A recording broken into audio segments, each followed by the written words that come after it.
Sa murang edad ko, nakaranas na ako ng hirap talaga ron sa pagpa-farm. Nagdesisyon ako na mag-aral sa Manila. Doon ako nag-take ng high school at saka ng college. Kapag kasawa na rin ako, gusto ko tumayo sa sarili kong paa. Ang una kong trabaho sa Manila noon, nagmamaneho ng jeep. Pag nagmamaneho ako, may kita. Tapos sa susunod na naman, ala na naman biyahe. Pag may pera ka ngayon, bukas ala na naman. Parang walang income. Nag-venture na lang kami uli rito, balik lang uli kami rito sa Laur. May bukid na binigay sa akin ng parent ko. Yun yung pinagsimulan namin. Sinabayan namin ng palay tsaka ng gulay tulad ng sibuyas. Maganda yung nagiging presyo ng sibuyas noon. Kaya yung kita namin medyo gumanda. Inalok sa amin yung lupa na aming ginagawa hanggang sa naginakuha namin hanggang sa umabot na 5 hektarya. Noong una, hindi ko alam na ganito magyayari sa aking bukid. Sa palay ko, nilagyan ko siya ng mangga. Nalililiman yung palay. Maintain lang yung mangga na hindi ko pinalalaki. Yung mangga kasi, nakapagitan lang, nakalagay lang sa pilapil. Parang additional siya doon sa palay na aking kinikita. Kung ang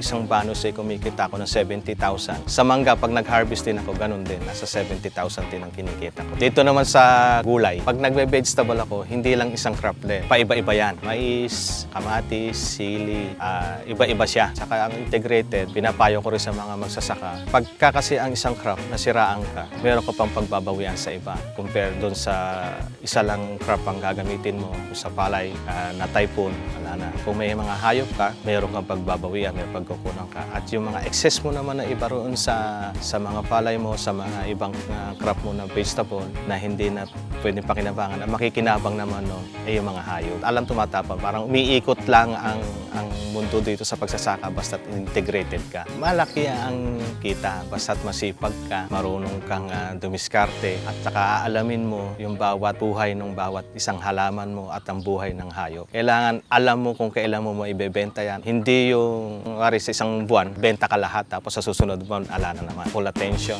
Saka lang naman nagpipil na sisira ang diskarte ng isang magsasaka. Unang-una, hindi nila nasusupervise.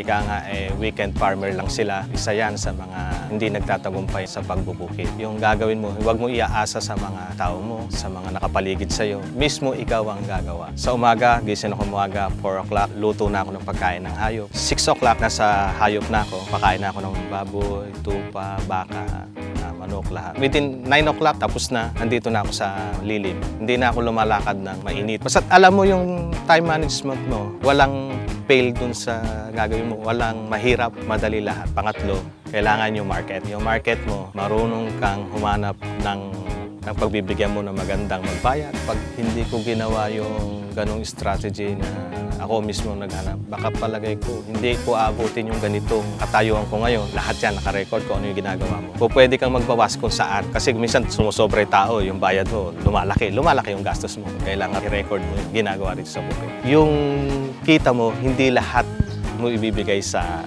bukid, sa halaman. Yung kinikita mo, yung 70% dito, ibigay mo na sa halaman. At yung 30% siya mong itabi. Savings na yun. Mag-start ka muna sa maliit bago ka magluwang. Hanggang kaya mo kasi lalaki rin yung magiging kaalaman mo sa pagsasaka. Kung maliit man yan at kayang-kaya mo siya manage, pwede kang magluwang na eh.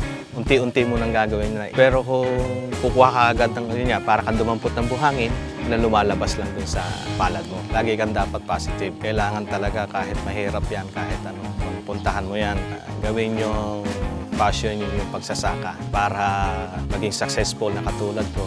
At gawin nyo rin yung mga integrated farming na tulad ng ginagawa ko.